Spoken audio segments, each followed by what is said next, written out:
Welcome back to another video. So today we have the absolute best deck in Modern, and that deck is Blue Red Chandler. So I've been streaming this deck pretty much for the past 2 weeks, just tinkering it a little bit at a time.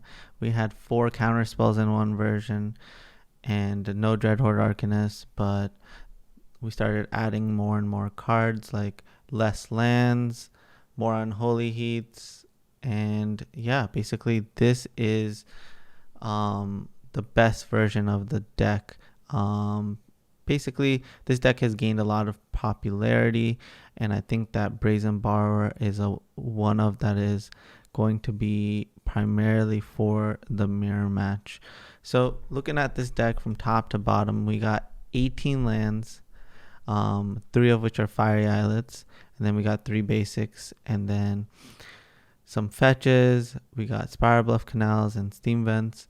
Then we move on to Bauble, which works perfectly with Dragon's Rage Chandler, helping with the Delirium, helping with the Surveil ability. This plus Bauble on turn 1 just feels absolutely wonderful. Then we got our broken cantrips, Serum Visions, and Thought Scour. Both of these seem a lot better when you have a Dragon's Rage Chandler. These cards have not been my favorite in the past, but now I think that they're essential to the shell. Looking at Bolt Classic, one of the best cards ever printed, and then Unholy Heat is what helps put this deck over the top. It's an easy way to answer things that Blue-Red has never been able to answer, like Titan, like Shadows, like Murktide Regents, Gurmag Anglers, stuff like that. Unholy Heat is a one-of broken card. The fact that it can hit Planeswalkers as well, so insane. Not to mention, you are accompanying them by the 2 best one-drops ever to grace Modern. Maybe Magic in general. We got Ragavan, we got Dragon's Rage Chandler, both of which do a really good job at stimulating your game plan. And then we got 2 drops like Dreadhorde Arcanist, which is like basically another game plan engine type of card. And then you got Expressive Iteration, which is your basically draw 2 effect, but with a little bit more card selection.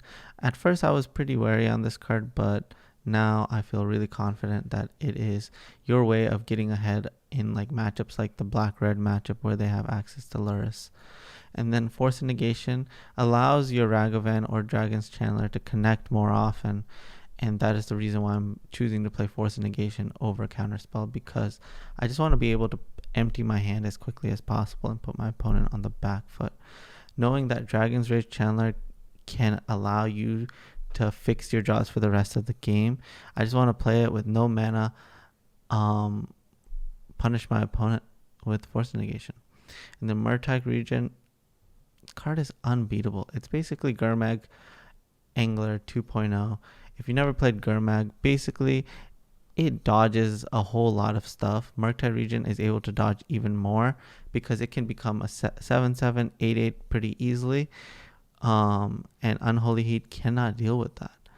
And so you would think that Dreadhorde Arcanist and Murktide don't play well with each other, but Dreadhorde, whenever it activates, whenever it exiles a card, it actually pumps your Murktide. So it works a lot better than one would assume. But yeah, Murktide is pretty much your answer to every bad situation. You're like, I'm in a bad spot, you play a Murktide. Because if you play a Murktide into a Murktide, you never know. You might be swinging for 8 and then 13 all of a sudden, you know? So, yeah, I mean, I think this deck has at least a 50-50 against like pretty much the entire field. It's like a classic Delver strategy, except for Legacy power level is in Modern now. So next we're going to get into some games. I'll see you guys on the other side.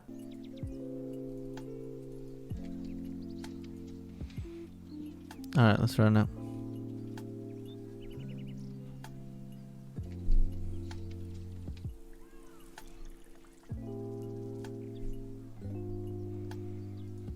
interesting spot to be in. I decided to keep this. Basically, if they play...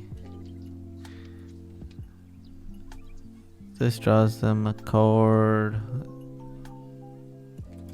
That's a great freaking draw, by the way.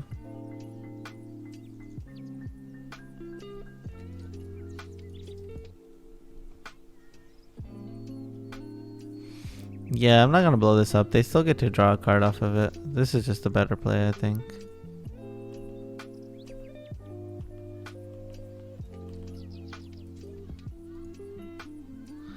They're drawing Dismember. Reason why we fire that off is because we could hit Force of Negation.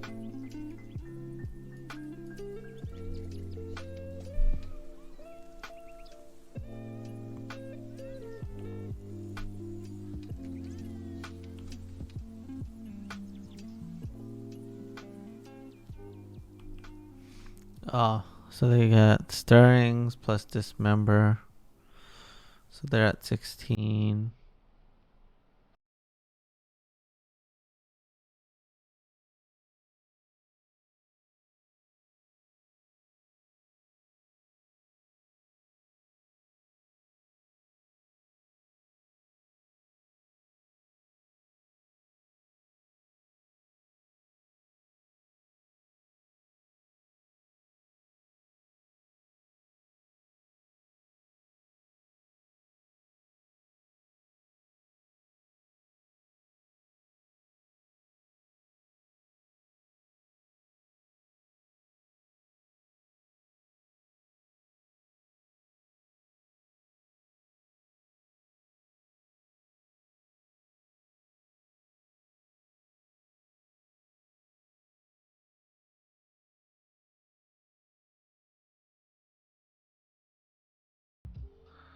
So I'm looking for Force of Negation, Blood Moon, those type of cards.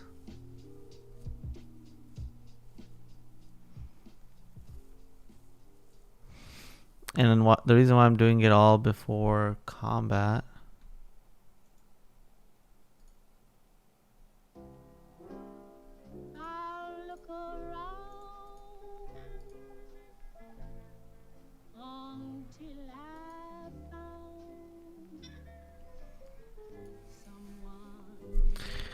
Found what we're looking for.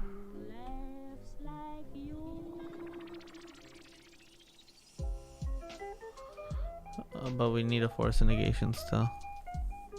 I'd be happy with a Force of Negation, honestly.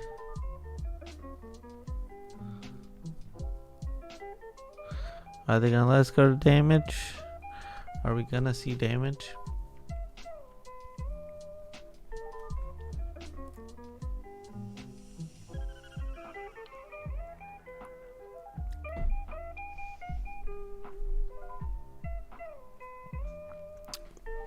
Happy 4th, by the way.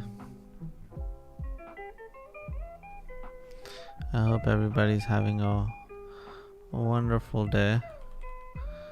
Wonderful weekend.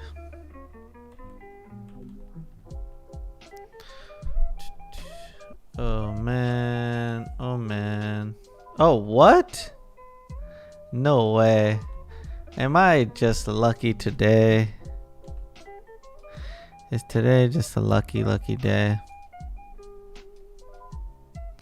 I legit cannot believe it.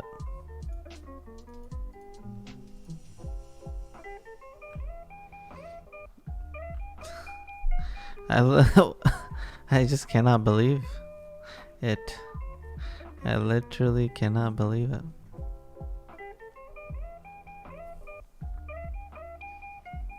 I just need a counterspell to lock it all up.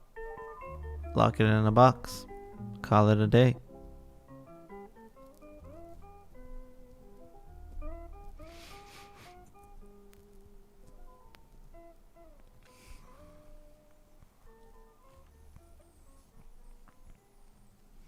Oh no, they're getting their green mana.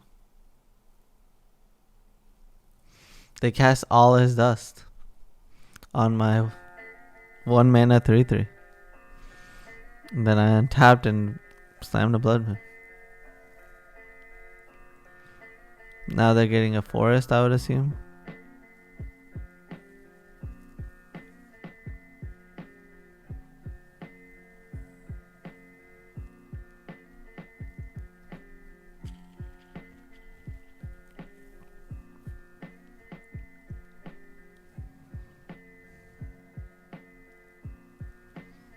What's gonna happen?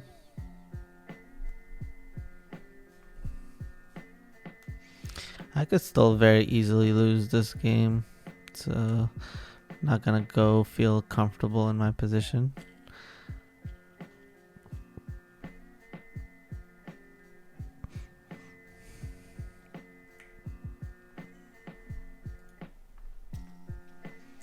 Ooh, forest into forest, not good for me.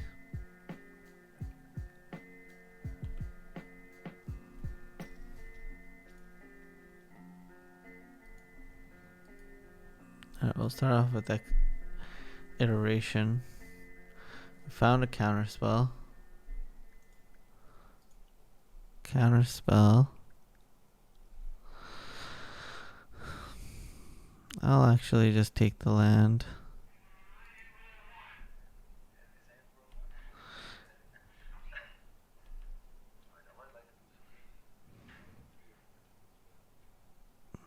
Trying to think. I think I'm just gonna leave open Thought Scour. I could have cast Expressive Iteration again. Maybe the right call. Give my best shot to hit a Force of Negation. I did play the showcase. I started off 2-0 and then lost two more. I lost to the mirror match. And then I lost to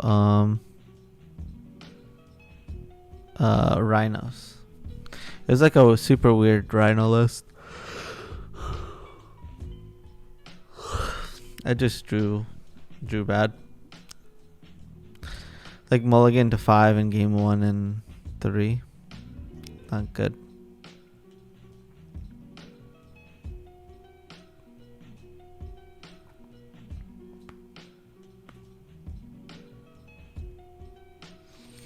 But I mean, the deck won the showcase anyways.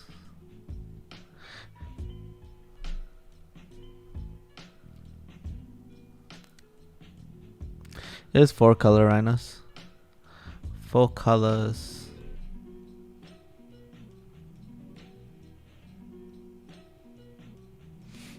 The deck that I'm playing. The deck that we've been playing for quite some time.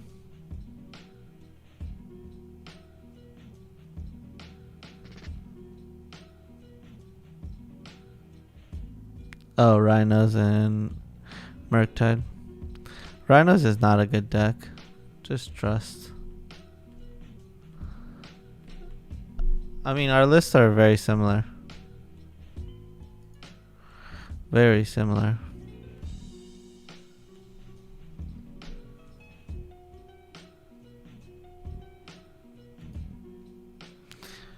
I never know what to do in spots like these. Like, do I just jam my threat? I mean, on 6 they can't do very much, so I think it's worth.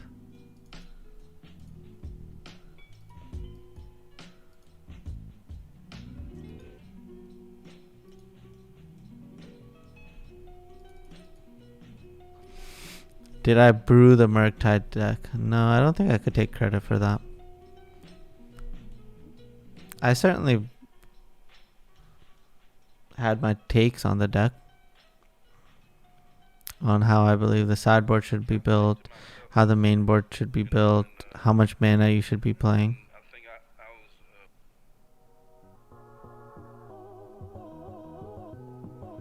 I was playing 18 lands before majority of the list.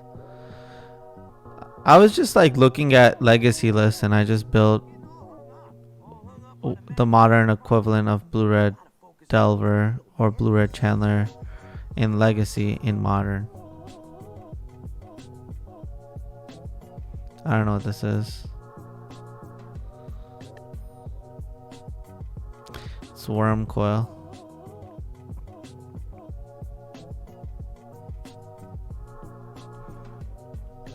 Well, I have Shattering Spree.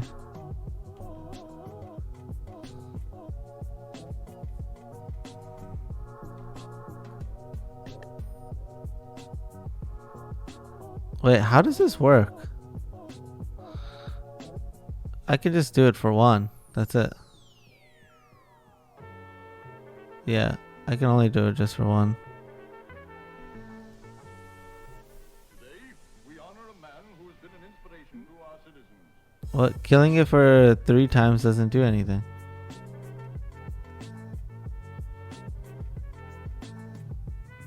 Because it needs to have all of the targets before any part of it resolves.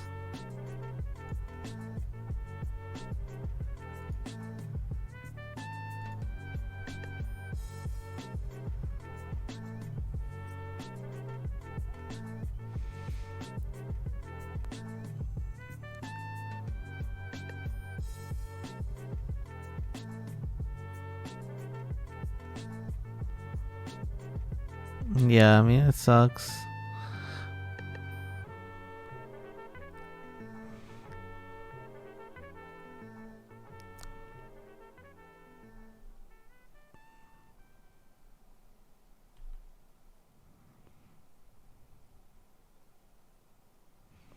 Oh no. I may have to double queue. So if they attack for 6, they go to 20. It's fine. I'm done for race. Because if I find another one, they're so toast. And if we need to slow down, we can. Or if I find a bolt, then they're toast. So next turn they go to 12. And then all I really need to draw is another Murktide Regent to kill them.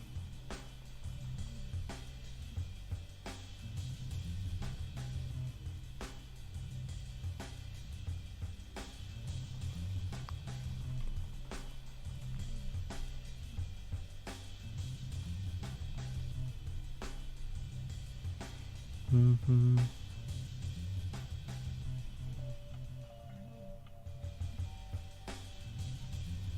Not today.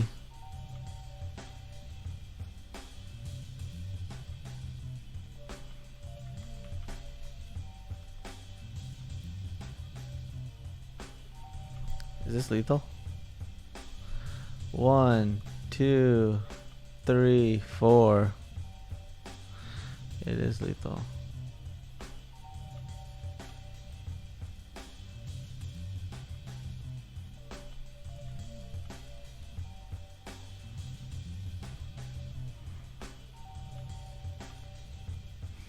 Just like we drew it up. Just like we drew it up. Just like we drew it up.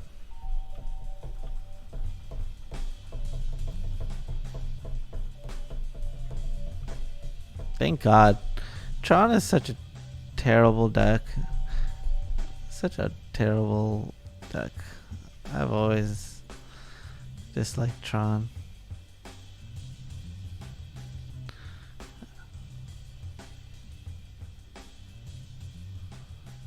The way I felt about Tron, it's just like, why does such a no skill deck have such a high win rate? It just made me, every time I will walk away from the table after losing to Tron, I was just like, I just lost to slots. I just lost to a slot machine. There's a bluebird in my heart that wants to get out, but I pour whiskey on him and inhale cigarette smoke. And the whores and the bartenders and the grocery clerks never know that he's in there. And the deck never worked for me, though. I always lost with that deck. I could never win with that deck.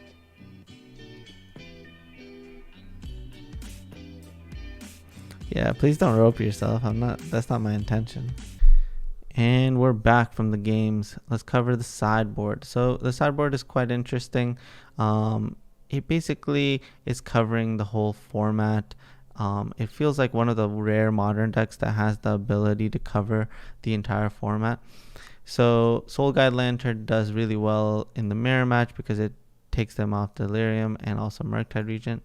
And there's a handful of graveyard strategies like Living End that are floating around, some Vengevine strategies as well.